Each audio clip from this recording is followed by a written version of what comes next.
Welcome to another edition of Intentional Conversations. I am Mike Sandlin of Cape Fear Men, and I appreciate you joining us on this interesting podcast we're going to do today. We have with us Chris Rondeau. Chris Rondeau is the Associate Regional Director for the Southeast of Man in the Mirror. Boy, that's a long title. Did I get that You got it mostly right. There you go. So, anyway, I've known Chris for a number of years. He's been with Man in the Mirror a long time, but just for so y'all know, we use this program to talk with men who have a vested interest in helping men to be men that God's called them to be, and help leaders be able to engage their men in their local churches. And it's great to have Chris with me. We always have some great conversations. It's good to see you again, Chris. Well, thank you, Mike. Glad to be here to join you on intentional conversations and just to help fight the battle for men's souls and just come along. Where'd you learn that from? The battle for men's souls. It was imprinted in my brain 11 years ago when I started my walk with Man in the Mirror. Amen. Yeah, man, I use that terminology a lot also in helping guys to do that, to understand that they are in a battle. This is not just something you take lightly. This is serious stuff that we deal with. And so, let me ask you a question.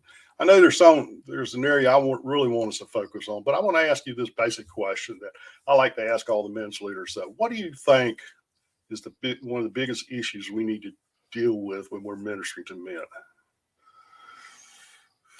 Wow. And we only have 30 minutes, right? Yeah. Sorry. I know I didn't, I kind of landed that on you. No. I think, and this is things I've heard in my conversations with church leaders and when the men that I talk to at men's conferences and whatnot is, I think it's the difficulty or the concentration on meeting men where they're at. Where are they willing to get into a place where they're comfortable to talk? What events are they willing to participate in, or what type of ministry opportunity? And as you know, it's difficult to have one church-wide event where every man comes and you impress upon them the need to be a disciple. You can't get everybody there. The guys that come are just coming because it's a night away from home. So I think it's trying to understand what men need or what they want. What do we say? Give them what they need in the context of what they want. Right. They want relationships, they want fellowship, they want camaraderie, but where is that? Is it at the driving range? Is it at the shooting range? Is it at a football game? It's getting to know what those guys are willing to participate in, that you can give them some spirituality and they're comfortable with it, or they expect it and they're willing to be a part of it in that manner. That's probably one of the things I see, because it's not a one size fits all proposition. Well, I think it's good. That's a good explanation of what you just said. And I think that leads right into our next subject matter that I really want us to talk about. Segue right into it. I think that's great. And that is the three common mistakes that we see a lot of churches making when it comes to men's ministry. And I know you and I have talked about these quite a bit. We were mentored in these areas and by a common mentor in this area. So let's talk a little bit about those three common mistakes that churches do. Most all churches do in some way. So I want to let you lead off. What's that first common mistake that we sometimes see in churches? Well, to steal the title of your podcast, lack of intentionality is a lot of times when I go to meet with a church pastor or church leader, I always go to the internet and observe their website to see where are they serving, what are they doing, what are they concentrating on, what opportunities are there for men. And 90% of the church websites I go to do not have a men's ministry page. Not that a website is going to draw every man who needs Christ to your church, but it's an information tool. It's a portal to get the man connected in some way. Well, it also helps people to understand where your priorities are at in ministry too. Right. And this by no means is trying to discourage or take away from a women's ministry or a children's ministry or, a single adult, young adult, because I've got two kids that are right in that age group ministries. But in Ephesians 5, God gives us a strategic command for men to lead our families and to give ourselves to our wives and to our families sacrificially, the way Christ did. And then the kids are to follow that example and that model. But we're seeing where churches are not intentional about anything. In everything that they do, you can be intentional about reaching men through Vacation Bible School, through trunk or treat, through a marriage conference. You can reach men in those realms if you're focusing on what part of the relationship does a man play in the marriage. Yes, it's a marriage conference, but you focus on the men's related topic there. So again, women's ministries are awesome. Kids ministries are fantastic. And I think we've seen in the years that we've both been in ministry, the statistic that was unfounded for a long time, but until recent years, so goes the man, so goes the culture, and so goes the family. If you reach the man for Christ, you are 80% effective that you will reach the rest of the family for Christ, because he will take on his ownership as the spiritual lead of the family. If a child comes to Christ first, you're probably only 20% effective at reaching the rest of the family. So I think that's, putting the cart before the horse. Let's put the horse in front. Okay, I just called myself a horse. Let's reach for the men, the leader, the man who's supposed to be living out his spiritual leadership role, and we can see the rest, the family, the culture, the church, society follow a man's lead. Yeah, that's something I haven't said in a long time that you just said. I used to talk about, so goes the man, so goes the family, so goes the family, so goes the church. So goes the church, so goes the community, so goes the community, so goes the world. And I hadn't said that in a long time, and you reminded me of that. And that is so important. Everything really is centered around how the man is spiritually grounded in his life, and intentionality is very important. I remember a common mentor that you and I had in Jeff Kasiah. He showed us a picture one time where he had been speaking somewhere, and he went into the vestibule and he saw this display of their ministries on this table. He took a picture of it, and there was 3 brochures there, and he would ask us what's missing. And of course, the people are listening to us, and then we don't have the picture up here, so we can't really show it. But it'd show a brochure on children's ministry, show a brochure on youth ministry, show a brochure on women's ministry. And then he'd ask, what's missing? There was nothing there for men. There was nothing there for men. And that's the way what you were just talking about on the internet, and their flyers and things of that nature, they're lacking. They're not doing anything. But the intentionality is very important, because even Jesus was very intentional in his relationships. I mean, he didn't just put a feeler out there, say, "How I'm having a meeting, come join me." He actually went to 12 men basically and said, "Follow me." Tapped them on the shoulder and said, "Follow me, come follow me." And so he was very intentional in that relationship. So I think that's a model that we can take ourselves. So recently, I just finished up hand walking a church through our No Man Left Behind process. They unpacked it over 3.5 months. I showed up about once every 2 to 3 weeks to help them answer questions and help them get over issues that they had with it. And I saw on their Facebook page, the previous Friday from the night that I was there, there was a Friday night fun night for young families. And I said, okay, there's 16 men in this room. How many of these men, or you as the men's leader, would you have ever thought of going to that fun for young families night to reach men, to get them into discipleship? Oh, well, we didn't do that because it was for young families. And I'm like, what is the missing demographic from most church men's functions? It's the 20s and the 30s. So I believe, and I shared it with him in a nice way. I'm like, this was an opportunity for somebody from the men's leadership team to pull the men aside for 5 or 10 minutes and say, "Hey, dads, how are you doing? How are you really doing? We want to help you walk stronger. We know you have stressors as a dad, as a husband, and trying to keep a career at your life stage. Believe you me, when my kids were under 10 years old, my wife and I were going 6 different directions. So how can you intentionally reach a man through that young adult or young family function? and help draw them into deeper relationships through a discipleship process. And that's the light clicked. It just went on, and they went, aha. I'm like, you didn't have to plan it. The church already had it. You're reaching everybody in the family. Let's just focus a little bit of intentionality towards the man. Yeah, that's right. And they said, okay, we do that family fun thing once a quarter. So the next quarter, this guy Jason, he's going to go because he falls into that category. So he will coach those men on joining a men's discipleship class in some way.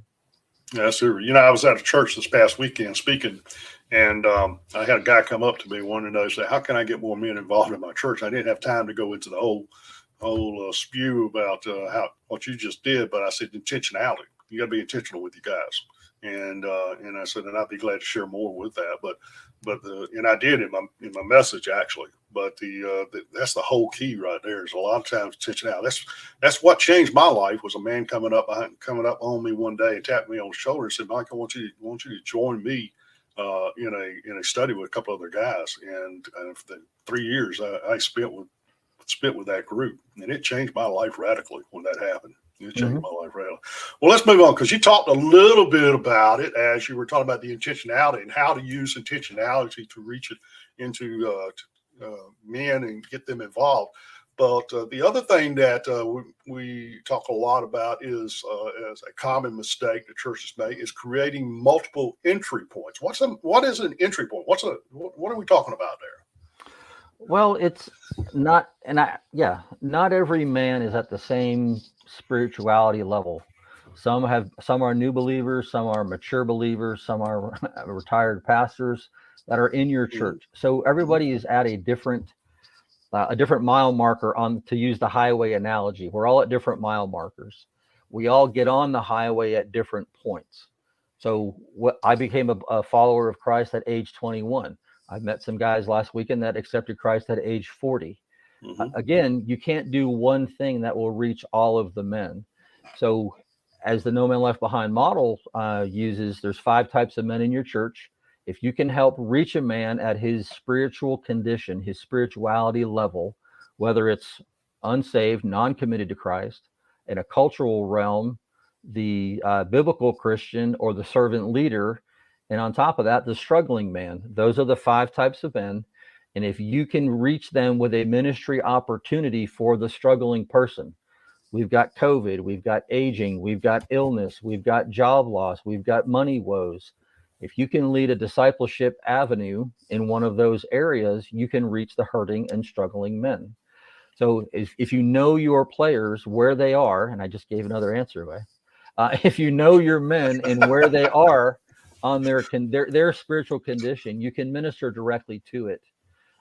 If you're intentional about reaching those that are unsaved or unchurched, you obviously are going to go into the community, go into the homeless areas, go to the lower income areas, go to places that men are living more for the world than for Christ. That's the on-ramp for them.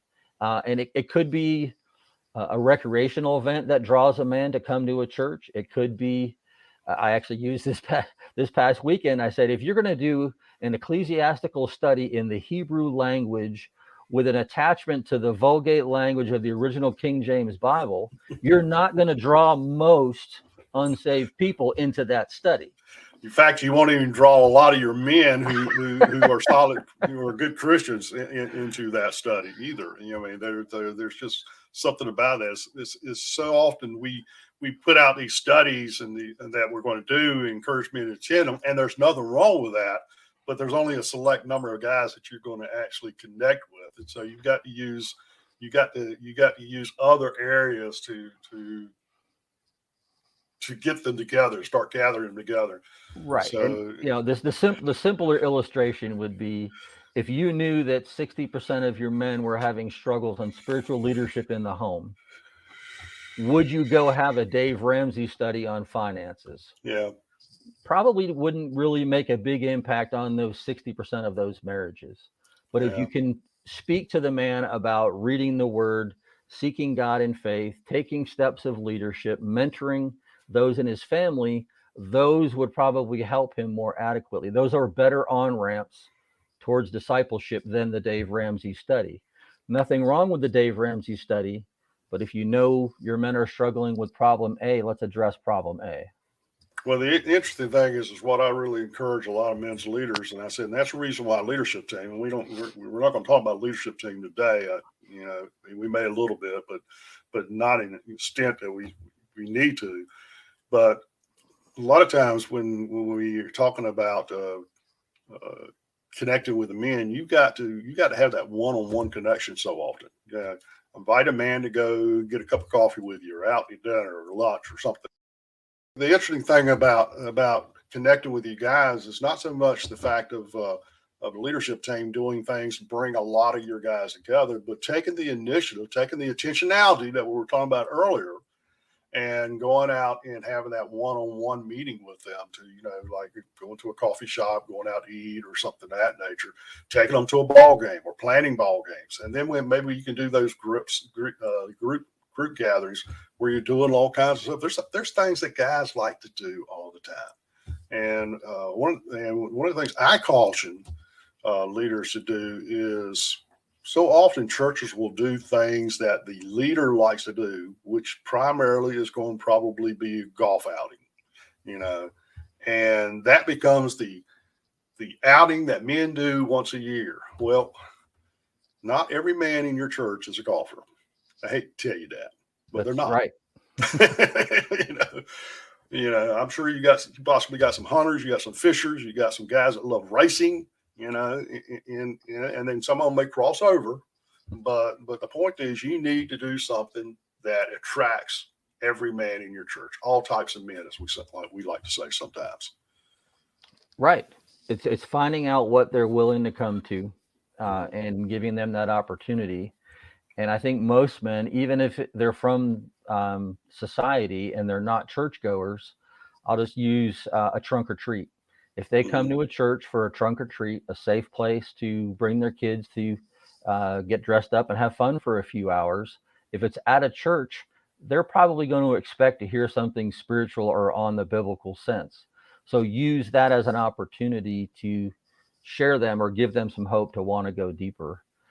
Invite them to a men's only Bible study or a men's only activity from there. But it's a great on-ramp for someone who's not a regular churchgoer. Yeah, which leads us to the third mistake. And we kind of mentioned it a little bit. It's kind of hard not to mention them when we talk about the other two mistakes. But the third mistake, and that is knowing your men. You say, well, I know Chris. I know Chris is, he's married. He's been married this many years. He's got these many kids. I know Chris, but do you really know Chris? And so the key is knowing your men. So how do we really get to know the men that is in our church? Well, as Pat Morley has liked to said, evangelism starts with a cup of coffee. I think discipleship starts with a handshake and an introduction. Mm-hmm. Be willing to reach your hand out and say, hi, how are you? I've seen you in our church. Are you new here? Have you been here a while? I'm so-and-so from the men's leadership team. It's starting to ask questions. What are you interested? Hang out together, build a fire and cook hot dogs one Saturday night. Get men in an environment where they're comfortable enough to share and really start to hear other men share about what faith means to them. But it's just finding out what interests them and what they're willing to participate in. And then you can evaluate, the 5 types of men. Who are they? Where are they at in their spiritual journey? What are your interests? I mean, I actually, if you take men on a golf tournament or a golf retreat, that's fine. I know guys that have done it, and I've never do this, but they play 72 holes in one day. I'm like, are you kidding me? I don't know how you can actually do that without killing yourself. But every time I'm dead after 18. What are you talking about? every time they made the turn, a different person had the opportunity to share a devotion. Mm-hmm. So it was a way to give them the golf and give them the spirituality. Mm-hmm. And then over the few days, they get to learn about one another and where they are on that spiritual spectrum, from new believer to more mature follower, and just getting to know their interest level. Yeah, it's going to. What about surveys? Do surveys in the church, maybe? They work very well. I have one church who they actually took a business card and I wish I had it sooner so I knew where it was. They put their name of their ministry on the front. They put contact information to the men leader. And on the back, it says, we want to get to know you with a QR code. And you click it with your phone, and it takes them to a 15-question questionnaire. Give us Wow. your name, your address, where are you? I mean, of these 10 issues in life, what do you want to be taught about, or you have the most questions about? What are your interests? What are your hobbies? Are you in a small group? Would you like to be? When are you available? And they created an online survey monkey where they can grab that information to do that. It's very cool to see that. And within a month, they had over 60% of their men surveyed just by handing them a business card and say, we want to learn more about you. And they're willing to do that. That is interesting. That is a good way to get to know the guys. It's non-threatening, and you don't have to worry about papers just laying around the church that they didn't fill out. And so it's using technology for a good thing. Amen. Well, God created the technology. I mean, Bill Gates and Steve Jobs and all those people can say we developed it, but no, God just used them to the development. God is the one that actually developed it. So it's great. I think that's a good idea. I think our coach, our mentor Jeff Kasai used to use the analogy of a coach. How a coach had to get to know, because he was a coach himself. He used to have he had to get to know his players. As a basketball coach, he had to know who was a good shooting guard, who could make a good power forward, who could play that center position real well. And he had to get to know them. And to get to know them, he couldn't just watch them play the game, but he had to get to know them personally too, one-on-one, and have those conversations that understand, is he a leader? Because if he's not really a leader, you don't want to put him out there on that point guard position, so to speak. If he's going to hog the ball the whole time with himself, so you got to get to know your players. You got to get to know your men, so you know where to move the ministry of men and what is the significant struggles that they're going through, so you can develop those discipleship ministries to minister into that particular area. If you got guys together that has all their financial situations, and I don't know anybody that does, but if it's got all their financial in order, you don't need to have a financial course, so to speak. You're not going to draw men in, So we need to understand that process. Can I share something with you real quick? Sure, absolutely. Many years ago, I don't exactly know when it was, but it was at least 10 or more. I heard talk radio one day, and these guys were talking. They said, what do you think the highest job demand will be 10, 15 years from now? Mm-hmm. And I thought it was peculiar, but the radio show host said, oh, it's going to be behavioral therapists and sociologists. Mm. And at first I was like, are they crazy? What are they talking about? I have friends. I know people. I'm plugged in. I'm connected. Well, here we are 15 years later. This is dating now. This is following sports now. This is identity now. It's how many likes, how many needs, whatever.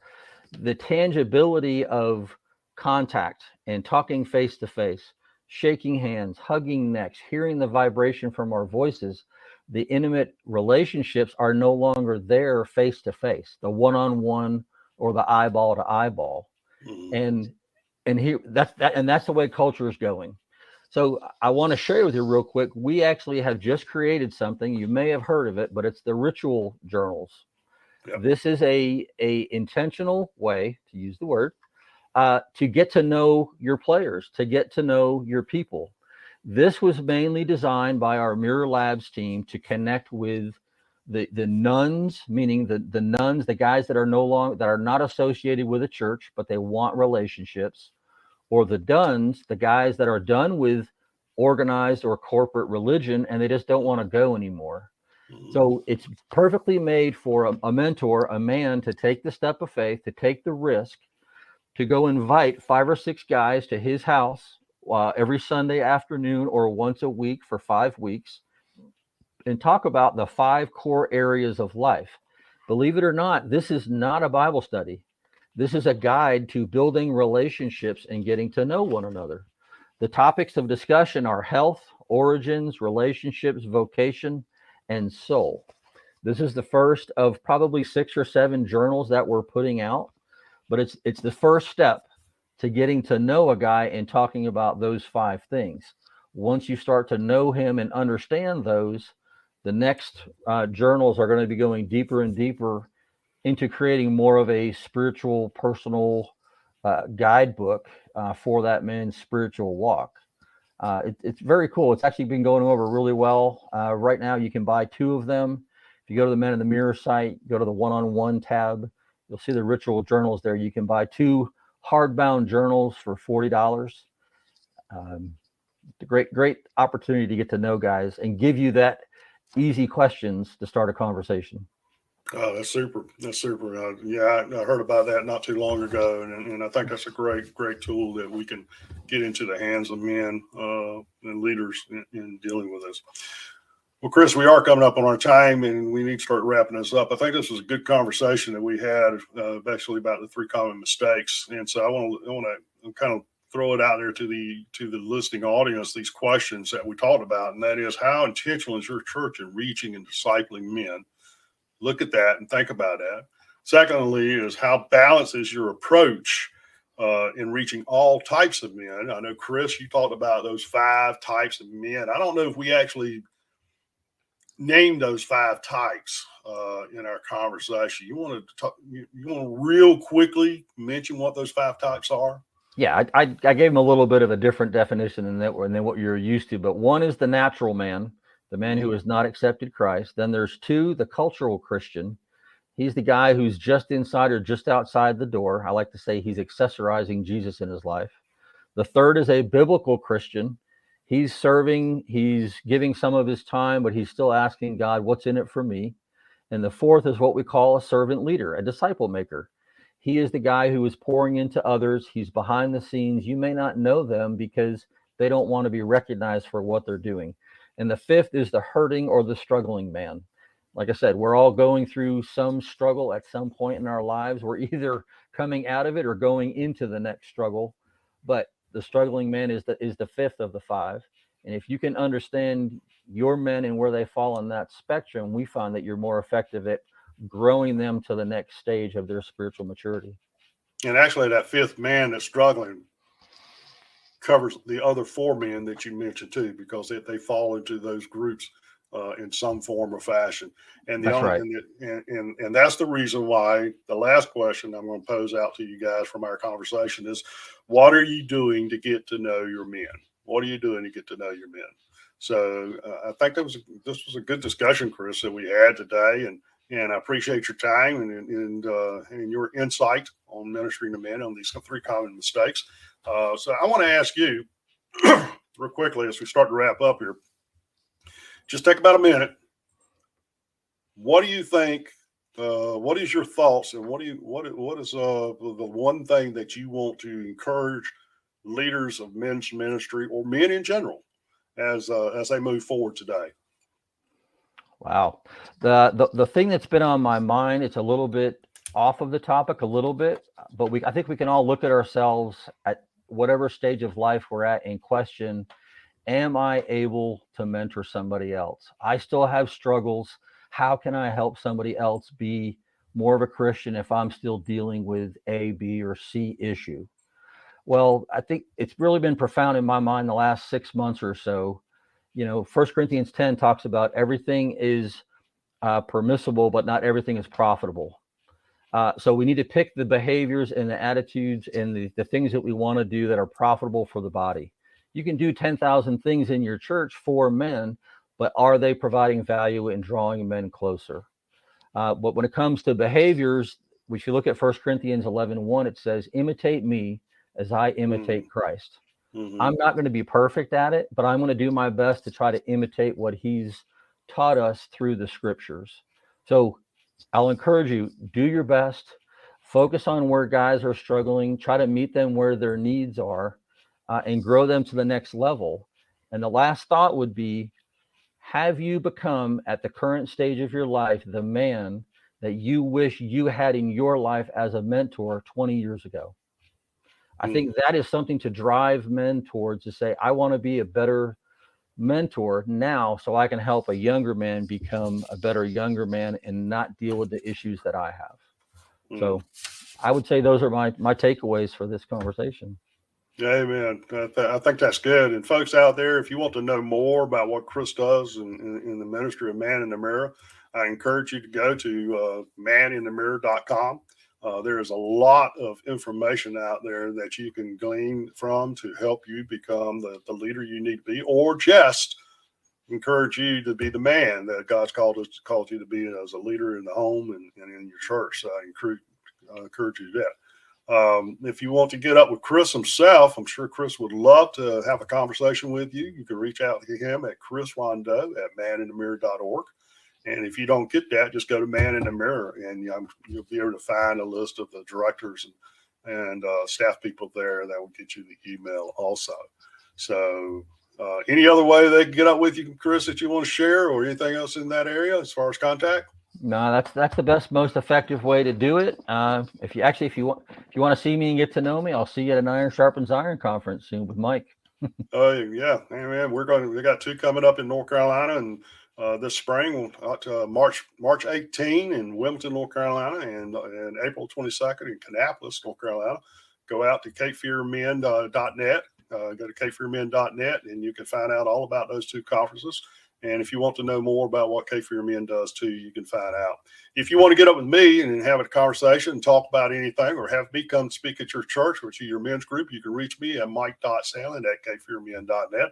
I would gladly be talk to you about doing that. But thank you, Chris. I appreciate you being with me today, and I appreciate our discussion. I think it was very beneficial. One of the good discussions that we've had over the time we've been doing these podcasts, and I appreciate it. And I thank you for listening to Intentional Conversations with Mike Sandlin. Intentional Conversations is a production of Cape Fear Men. And I ask you, if you would, to please leave us a note. Help us to understand what you like about the program and what kind of topics you'd like to see us talk about in the future. And that will help us, as Chris talked about at the very beginning, to be individually help you to fight this battle for men's souls. But for now, I will leave you with this blessing. I pray that God will give you a rock to stand on, a brook to drink from, and a tree to shade you. So for this is Mike Sandlin saying God bless. And I hope you will join me again on the next Intentional Conversations with Mike Sandlin.